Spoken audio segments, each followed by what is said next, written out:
Welcome to Sairam channel.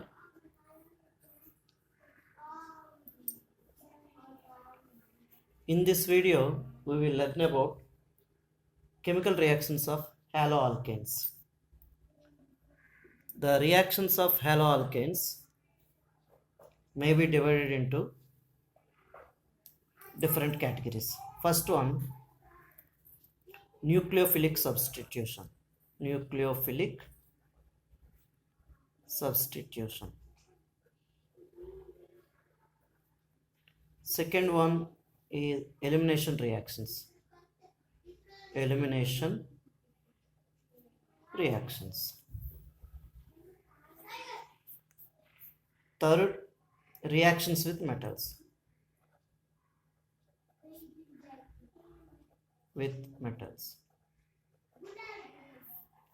So haloalkanes, as we have seen, they are all R and X type. That is carbon and X bond. We told that this carbon and X bond is polar because halogen is more electronegative than carbon. So this bonded pair of electrons will move towards the X and it gets partial negative charge, it gets partial positive charge.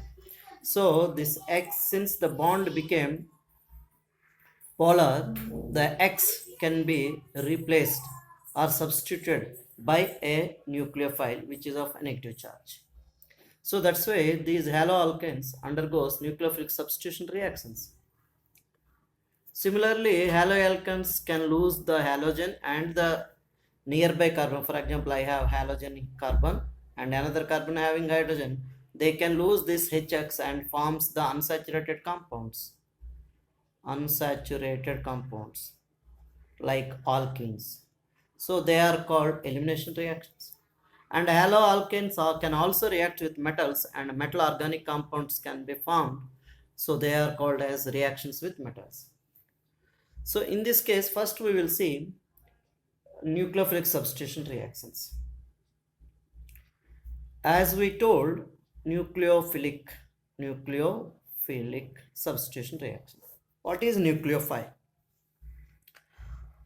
You may be aware that nucleophile is the species which attracts a nucleus. That means a species, an atom or a group of atoms which bears a negative charge. That means which bears more number of electrons is a nucleophile. Like Cl minus is a nucleophile, OH minus hydroxyl ion is a nucleophile. So since it is having more number of electrons, it prefers to go a center which is having less number of electrons. That is a carbocation, a positive charge containing carbon. Here if I remove the X minus, C becomes a positive. That means it becomes a carbocation. So that carbocation position is now called as X went as X minus, then my carbon gets positive charge. So it is a carbocation. The carbon is called as nucleophilic center. So the center at which nucleophiles can come and attack are called as nucleophilic center. So the nucleophile, any nucleophile can come and attack this carbon. So if you take a alkyl halide like R prime, R double prime, X, and this halogen once leaves, then you get a nucleophilic center. Then nucleophile can come and attack nucleophile like OH, then it becomes alkyls, a new group. That means X is replaced by another OH hydroxyl ion group. So they are called as nucleophilic substitution reactions. How we can write? Nu, nucleophile, and it is a negative charge. Some nucleophiles have more number of lone pair of electrons without charge. So these nucleophiles reacts with carbon and halogen. That is haloalkanes. I have haloalkanes which gets positive charge, it gets partial negative charge. And now the reaction is, what happens? This X is replaced and Nu comes. So I have in place of X, I have Nu, or remaining substituent same, plus X goes as X minus. This is the simplest representation of nucleophilic substitution reactions. Nucleophilic substitution reactions. These are one of the most useful class of reactions of organic chemistry and alkyl halides. And the carbon is, as you know, this is sp3 hybridized carbon, and generally the sp3 hybridized carbon will participate in this type of reactions. I have R, I told X. If X is replaced with OH, then we will get alcohols, ROH. So now nucleophile here it is OH minus ion. OH minus ion is the nucleophile. If this OH minus can be obtained by a nucleophilic reagent like potassium hydroxide, KOH, or NaOH. So these are the species which provides nucleophiles for these nucleophile substitution reactions. Similarly, we can also able to replace X by OH minus by using water. Water also can give OH minus ion. It is a nucleophile provider. So in both the case you will get alcohols. If I use NaOR prime, that is metal alkoxides, NaOR or R prime, since R I used here, it is R prime to differentiate both alkyl groups we are using. If I have, then here the nucleophile is OR minus is the nucleophile. So if you replace this X, that is nucleophile substitution, with these alkoxides, then we will get ROR prime. These are called ethers. These are called ethers. So similarly you can do with iodine, NaI, then you will get alkyl iodides. This also nucleophilic substitution. And if you can use ammonia, you will get amines or NH2, because NH2 minus is a nucleophile. The reagent used here is ammonia. So like this we can get, it is a ammonia. If you use, you will get a primary amine. If you are using a secondary amines can also be obtained, that is anily. Primary amines, if you can use this RNH2, if you are using as a nucleophile, then what will happen? H plus and R prime NH minus. This is the nucleophile. R prime NH minus. If R prime NH minus will react with this one, main one, then R X instead of X, I will get this nucleophile, that is NHR prime. So this is a secondary amine. Secondary amine, because nitrogen containing two alkyl groups, it's called secondary. Here nitrogen containing one alkyl group, primary amine, so it is secondary. Likewise you can also we can get tertiary amines. Similarly, if you can take RX, similar reaction we are showing. If I treat with potassium cyanide, alkyl halides, if you can treat with potassium cyanide, what will happen? We will get alkyl cyanides, because Cn minus is the nucleophile. This is a special case. If I if I react with silver cyanide, I will get RNC, isocyanides, or isonitrile. It is called isonitrile. This is called nitrile. I hope you know this. Cyanide is also called nitrile. So alkyl nitriles, these are alkyl isonitriles, because the bonding with here is R and C, that is carbon-carbon bond. Here carbon and nitrogen bond. So these are called isonitriles. By just changing the potassium cyanide, silver cyanide, both the case my nucleophiles are different. In one case Cn minus, in here Nc minus. NC, the bonding will be happening towards the N direction. So this is isocyanide. The difference we will see when we discuss about the reactions. Similarly, you can use KNO2 or AgNO2. KNO2 case you will get nitrite, and AgNO2 case we will get nitro group. So for example, if I treat with KNO2, we will get RONO. This is called a nitrite group. This is alkyl nitrite. When you are using KNO2, if you are using silver nitrate, AgNO2, you will get RNO2, nitro compounds, nitroalkanes. These are nitroalkanes. these are alkyl nitrites. So both the case here KNO2, AgNO2. The difference is based on the which atom in this group attacking the carbon, carbocation. Whether if it is attacking from the nitrogen or oxygen. If it attacks through oxygen, you will get nitrite, ONO. If it attacks through nitrogen, you will get RNO. That depends upon whether this is ionic compound or not. If it is ionic compound, then potassium cyanide is ionic compound. So a Cn minus will form. So C as the minus, it is a nucleophilic center. So carbon will come and have a bonding.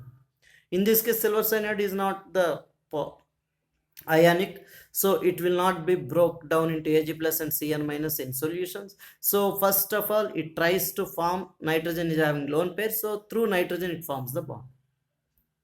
So this is the way you can get a huge variety of compounds by simple substitution nucleophilic reactions of alkyl halides. Some groups, as we seen here, cyanides and nitrites, these groups containing two nucleophilic centers. That is, for example, if I take cyanide, I have carbon, through carbon it will bond, sometimes through nitrogen it can bond. Similarly, if I take nitrate group, it can form bond with nitrogen or oxygen. So the bonding atom is different, both the case, which is happening acting as nucleophile. So the nucleophile is here carbon, here it is nitrogen. In this group, the oxygen, and here it is nitrogen. So they are having two nucleophilic centers. So these type of nucleophiles are called as ambident nucleophiles. Ambident nucleophiles. They are called ambident nucleophiles. The nucleophiles which possess two nucleophilic centers are called ambident nucleophiles. So cyanide group having two centers like this, C triple bond N. This is the cyanide. Carbon is having negative structure. It also has another contributing structure. Hybrid structures we will call generally. Another hybrid structure is C double bond N minus. Carbon will be having a pair of electrons.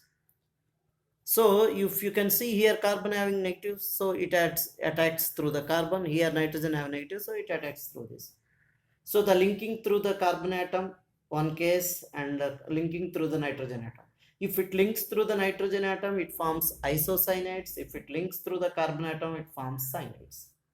Similarly, this nitrate ion also represents ambident nucleophile with two different points, as I told. One is O, another is N. So O, N, double bond O. This is the nitrite. It takes like this. Another is NO2. So now you have negative charge here, so it goes like this. So both the case, the linkage atoms are different. So one case you will get nitrates, another case you will get nitroalkanes. So these are called as ambident nucleophiles.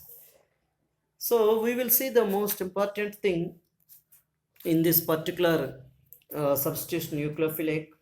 These substitution nucleophilic reactions happens in two different mechanisms. They will proceed in two different mechanisms. We will see the mechanisms. Very, very important concept, these mechanisms. The first one is, we will learn about the simplest one, that is called substitution nucleophilic bimolecular. Substitution nucleophilic bimolecular. This was written as S and 2 represented. So that is substitution nucleophilic bimolecular. The reactions of substitution nucleophilic bimolecular, we will see first one example. If you take example of chloromethane, that is methyl chloride, that is CH3Cl. I have CCl It is a tetrahedral in shape because sp3 hybridized carbon, you know, that is tetrahedral in the shape. So hydrogens are, for our easy understanding, we have written carbon is having 3 hydrogens and 1 chloride. This is the nuclear alkyl halide. This alkyl halide can attack with a nucleophile. For example, you consider the reaction hydrolysis of chloromethane or methyl chloride. That is where it can react with OH minus ion. That is with from the water or from KOH or NaOH. If the OH ion, that is the nucleophile, you can consider as a nucleophile. I hope it is visible. So this OH minus ion nucleophile, what happens in this type of mechanism? First, the nucleophile tries to attack the carbon of the alkyl halide from the rear side to the chloride atom. This chloride atom, this chlorine atom or chloride ion leaves. At the same time, this OH minus will come and attack the central carbon from the back side. This is called rear side attack. Rear side attack. When the OH minus approaches the carbon from the rear side, then what will happen? The reaction, for example, in between you have freezed the reaction. That means complete reaction not happened. It is at the intermediate state. Intermediate, how it looks? I have a carbon, I have one hydrogen having this two more hydrogens. The carbon is having 3 hydrogen, 1, 2, 3. And one direction I have Cl, so I will represent Cl. Another direction, now a new nucleophile is approaching OH minus ion. When the OH is approaching, it forms a partial bond with the carbon. At the same time, the Cl leaving the carbon, so this bond also becomes partial. Clear? So I don't have any solid. Then it also gets partial negative charge. It also have partial negative charge. Because full negative charge will not be there. It is a bond is off broken and this bond is off formed. So that is the state in which you have freezed the reaction. Just to understand, we have written this, but you can't able to separate this type of molecule. It will not even exist because carbon here, as per this, having 5 bonds.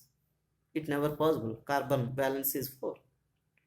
So that's why it is a transition state through which the reaction proceeds further. That means when I have alkyl halide, the nucleophile first approaches the carbon atom from the rear side. When the nucleophile approaches the carbon atom from the rear side, the Cl ion goes away, leaves the carbon. So both, if it is happening in between, that means OH minus would have formed half of the bond with the carbon and chlorine might have lost its half of its bond. Then when the reaction completes, what happens when the reaction completes? A complete leftover of the Cl minus happens. So Cl minus goes away fully. Then the carbon will be having the bonds. As per that, you can have 3 bonds, hydrogens, and it forms a new bond with OH, such that we got a alcohol. That is methanol. You started with alkyl halide and you end up with alcohol. That means chloride is replaced with OH minus ion. So it is the reaction called as substitution nucleophilic. Why we call this reaction as bimolecular? That's what we need to see. As we seen this reaction, it happens in a single step. There is no more steps here. One step in which OH minus approached nucleophile, alkyl halide, and you got the alcohol. This is the one imaginary one we wrote to better to understand. In a single step, the rate determining step is the same step. You know kinetics, chemical kinetics, where there are rate of reactions can be understood by using that. If we have 2-3 steps, then only the slowest step is the rate determining step. But in this case, I have only one step. So this step is the rate determining step, reaction rate. In this step, if you can see, there are 2 reactants. One is a nucleophile. Another is alkyl halide. So the rate of reaction depends upon both. If I don't have nucleophile, there is no reaction. If I don't have alkyl halide, then also there is no reaction. So the rate of the reaction depends upon both nucleophile and the alkyl halide. That's why this reaction is called, in the rate determining step, there are two molecules are involved. So it is called as bimolecular. And it is substitution nucleophilic. So it called as substitution nucleophilic bimolecular. So this is the way it happens. And another important thing one need to observe here is, you see the structure of this alkyl halide, where the chlorine is on the right side to the carbon. But when you form this alcohol, that OH minus is on the back side of the structure, main structure. So that means there is a changeover of the structure happened. For example, initially I have the structure like this. This is my Cl, these three are alkyl groups, for example CH3. It looks like something, a umbrella which is opened like this. But when it formed alcohol, I have like this, OH minus is now this side and the umbrella part is here. That means up and down of the umbrella happened. So this is called inversion of configuration. Inversion of configuration. I hope you know this isomer journal. So you know this configuration. Otherwise we will see in the next part. Inversion of configuration. So where it is happening? In SN2 reaction. In SN2 reaction, since the nucleophile attacking the central carbon atom from the rear side to the nucleophile, existing nucleophile or leaving nucleophile, there is a change of the configuration of the compound happens. That's why it is called inversion of configuration. In the transition state, the carbon atom is simultaneously bonded, correct? That's what we are seeing, outgoing or leaving group, and also this one is simultaneously. And we already seen why it is bimolecular, since this reaction requires the OH minus approach. If there is no OH minus or nucleophile approaching the carbon, then this leaving group would have not gone away. So that's why both are very, very important. And you know that since the approaching the nucleophile from the back side to this one, the place surrounding the carbon is very, very important. The area surrounding the carbon, if it is less crowded, then the nucleophile easily can attack to the carbon. That means the three groups which presents on the carbon are very, very important. If the three groups are very small groups, that means spatially surrounding the carbon there is a lot of space. The nucleophile easily attacks the carbon, approaches the carbon for the reaction to happen. That means if I have a primary alkyl halide, this is a primary alkyl halide where the carbon is having only hydrogens or one alkyl group, then the nucleophile easily can approach, then it undergoes SN2 reaction. Agree? So that means the primary alkyl halides easily undergoes SN2 reaction, because the SN2 reaction mainly depends upon the approachability of the nucleophile to the carbon of the alkyl halide, where the halogen bearing carbon. Clear? So if I have this group with three, once again alkyl group like methyl group, still I have a lot of space because other two are only just hydrogens, only one alkyl group, I have space, so easily it can approach. That is SN2 reaction happens easily. If I take the same carbon with a methyl groups, two methyl groups, one is CH3, another is also CH3, one is hydrogen. So what happened, these H's once again they spread like this, agree, and these H's will be spreads like this. So the nucleophile approaching will be difficult when compared to the previous case. Previous case I have only one methyl group remaining hydrogen, small atoms, so there are a lot of space. But here now two methyl groups, lot of atoms are there around, so backside of the carbon you are already sterically hindered. So that's when nucleophile approach is slower when compared to the previous case. So secondary, these are called secondary alkyls because carbon is having two alkyl groups. So these are secondary alkyl halides. So in the secondary alkyl halides, the SN2 reaction rate will be lesser. So when primary is higher, secondary alkyl halides is lesser. If you go to the third, I have third one, then you have total 3 groups. CH3s, for example, simple. If you put even alkyl groups or simple alkyl groups like methyl group, I am just keep giving for simplicity all methyl groups. You can have ethyl, butyl, tertiary. So then even the structure around the carbon is fully occupied. The area around the carbon is fully occupied. That time nucleophilic approach is very, very difficult. Sometimes it never possible. If it is not possible, tertiary, there is no reaction of SN2. SN2. If the alkyl groups are smaller, then SN2 happens, but it is very, very, very slow. So you need to understand for a given nucleophile, the rate of reaction for SN2 is favorable for primary alkyl halides than secondary than tertiary.